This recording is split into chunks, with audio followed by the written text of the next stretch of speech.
Thank you for coming to this presentation where I will show you some tools for environmental analysis integrated in the library Orador machine. So first of all, as Andrea, I will introduce myself. I'm an environmental engineer specialized in hydrology, hydraulic and geomorphology. I have also a PhD in mountain environment and agriculture. Together with Andrea, we have this very small company called Hydrologist, and we are now part of the GVSIG Association. And I'm also an OSGeo charter member. What I will show you today are some tools for environmental analysis and in particular for natural hazard mapping integrated in the Orador machine library. So second is to introduce the Orador machine library. The Orador machine library is an open source geospatial library focused on hydrogeomorphological analysis and environmental modeling. It has been developed by the university, started the development by the University of Trento, but now is completely maintained by hydrologists. And from 2015, we integrated this library as a special toolbox inside the GVSIG GIS. And now it is available through the GVSIG update site. Oops, sorry. Okay. If you install the plugin of Orador machine in GVSIG, you will have a new entry in the main menu of the, in the main toolbar of the GIS that is called H machine, which contains different entries. And the first one is the special toolbox, which contains the list of the models available in the Orador machine package. And then there are some additional tools to manage and analyze, easily analyze the data and the results of the elaboration. If you open the special toolbox, you can, the application opens a new window where you will find the list of the contained modules. And in particular, these modules are divided in different sections.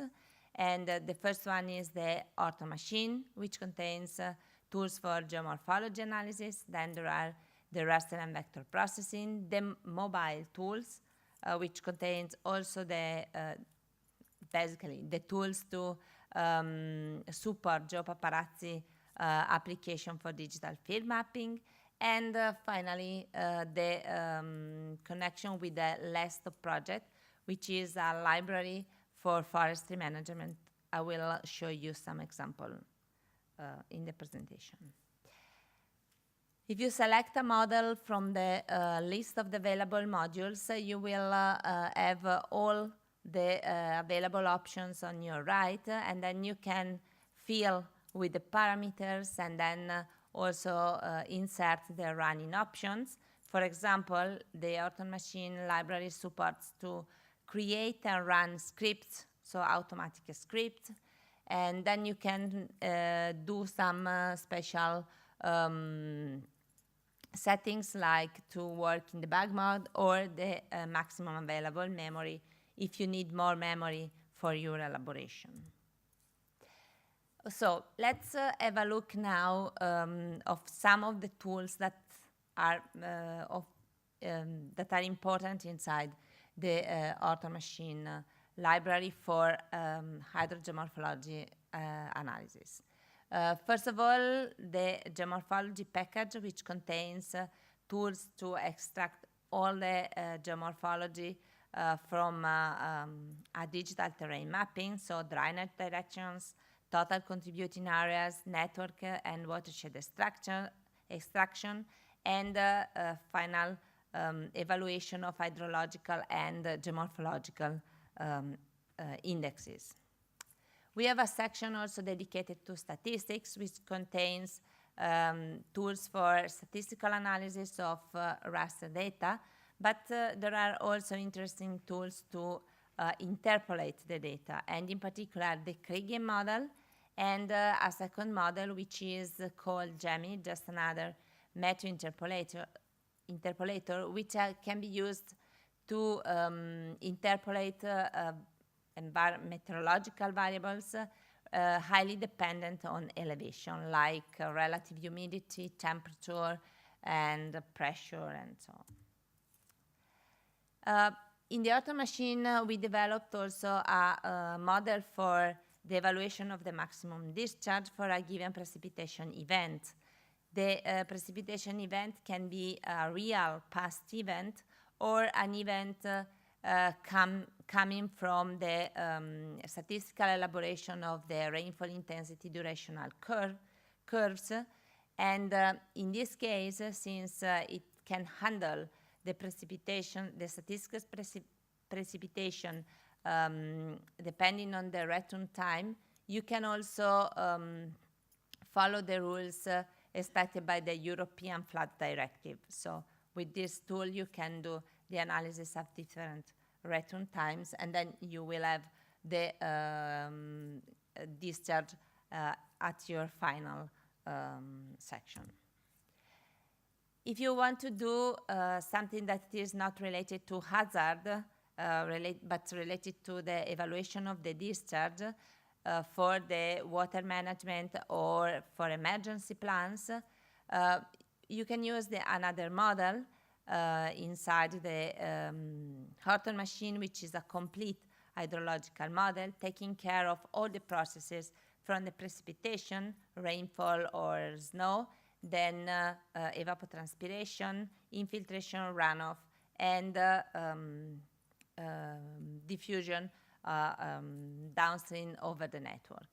This module can also be calibrated in different part of the basin if you have available some data of stream gauges.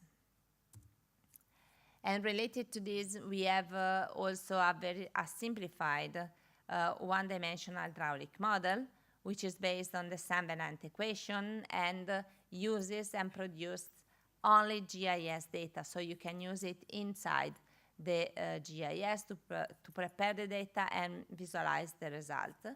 And in this case, you can evaluate the water depth and the velocity of the water in each section. So you can also understand if there are some possibility for flooding or for hazard.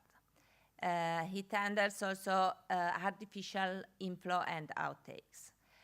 Some of the tools that can be used to prepare the data of this model can also be used to prepare the data for the ECRAS, which is much known and much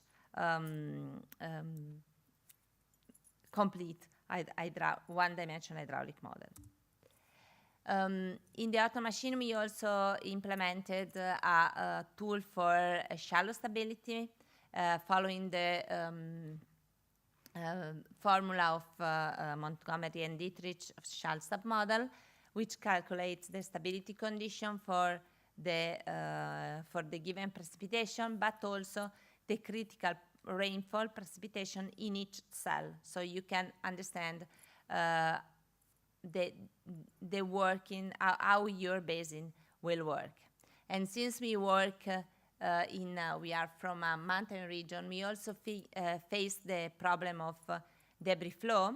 So to evaluate the hazard and risk zone related to debris flow, from the triggering, from the localization of the triggering through the propagation along the network, and then the spread on the alluvional fan. But floods can transport not only debris, but also pieces of wood.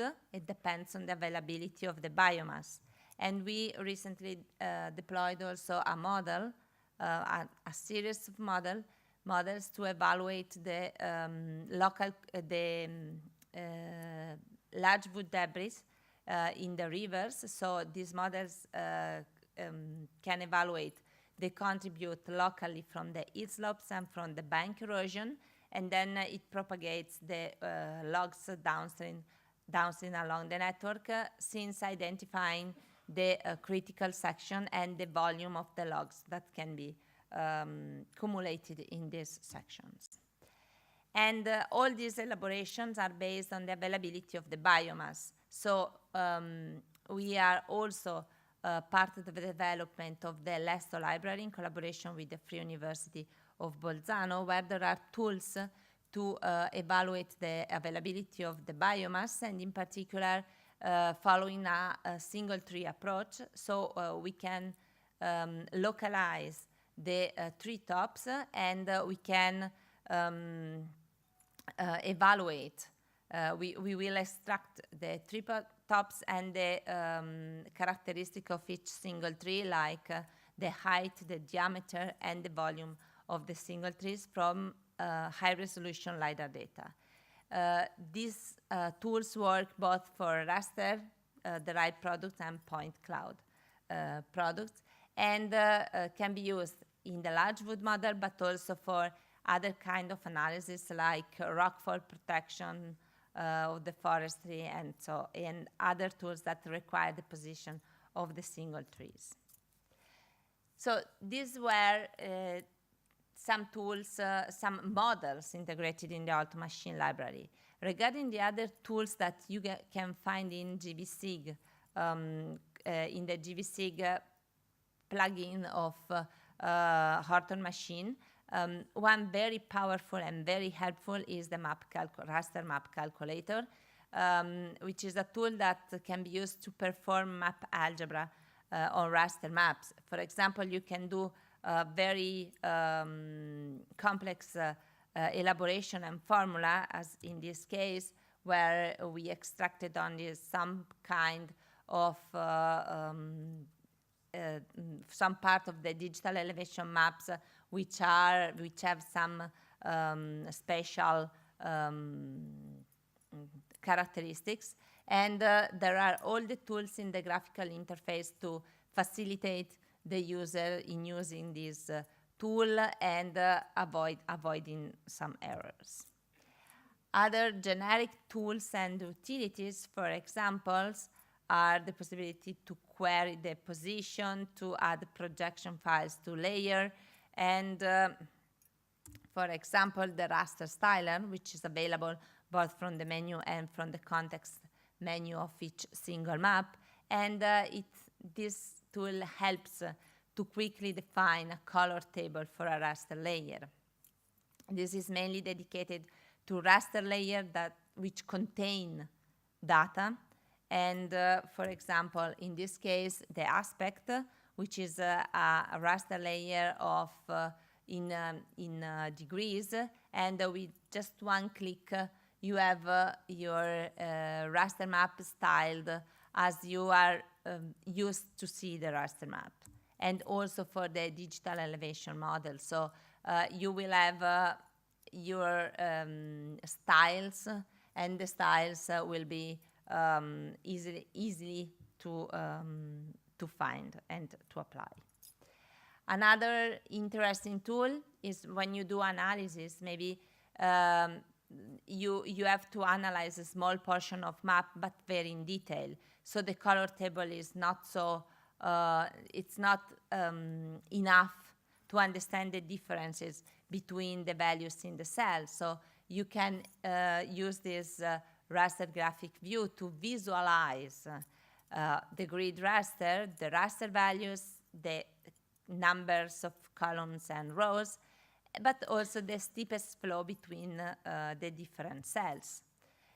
This tool also is available both from the menu and the context menu of the map, and this is an example of what you can visualize: only the cells, the values inside, or the rows and columns, and here you can see the steepest flow direction, and here is marked, the outlet marked. And the last one is the possibility to, another time, if you want to analyze in very detail and quickly small part of maps, you can use this tool to extract a new map from a bigger one.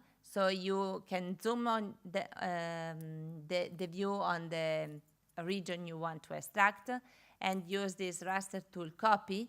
So it will copy directly the values of the raster map in the clipboard as a raster layer.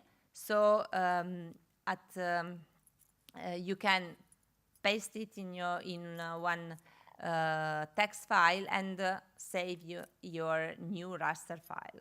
So very easy to create new sub rasters, small sub rasters, and speed up your elaborations. So I think this is almost all for now, and these are some links if you will need to join us to download the package.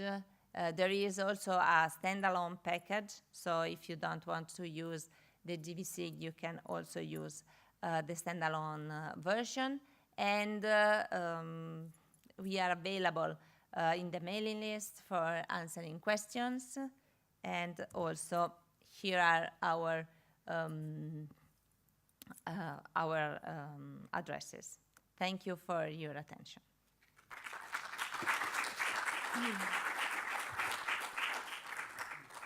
Okay, thank you, Silvia, for your fantastic presentation.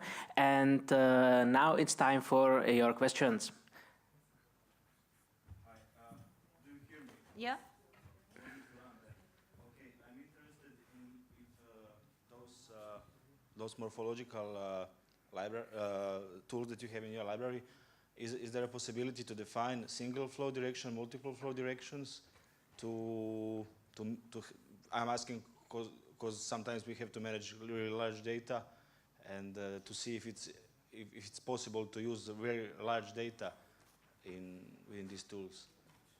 Okay, we use them with the high precision LiDAR data, which are definitely big LiDAR data, big amount of data.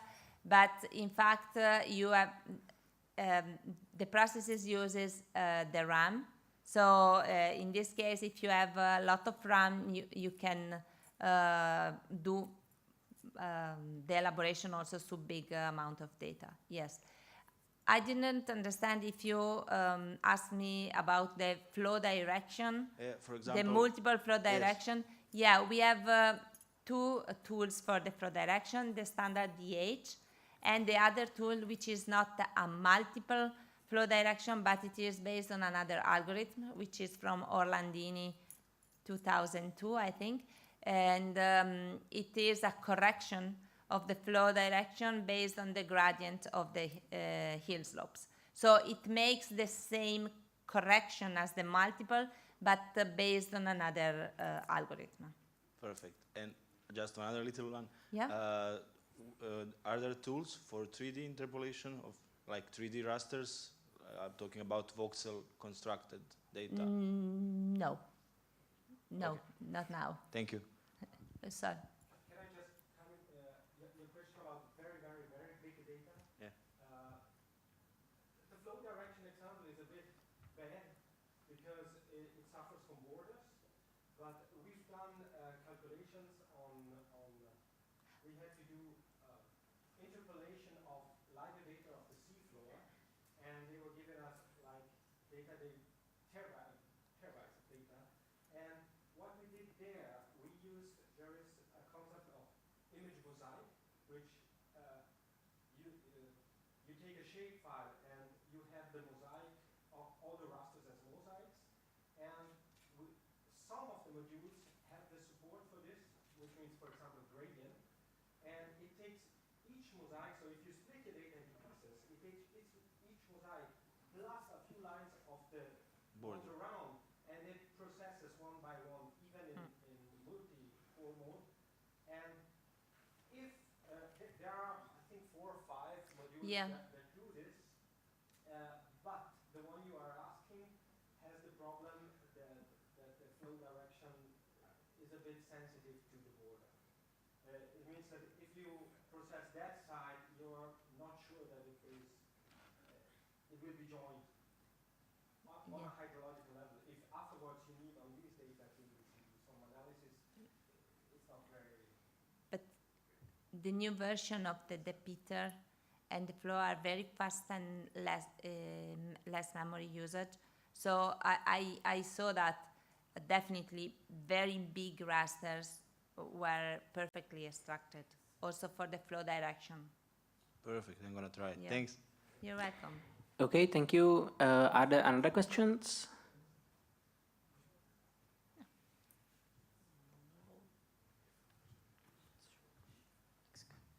No? Okay, so thank you again, and let's proceed to just give me a minute. There is a 5-minute time, so let's just let people come, and then we will start with the third presentation.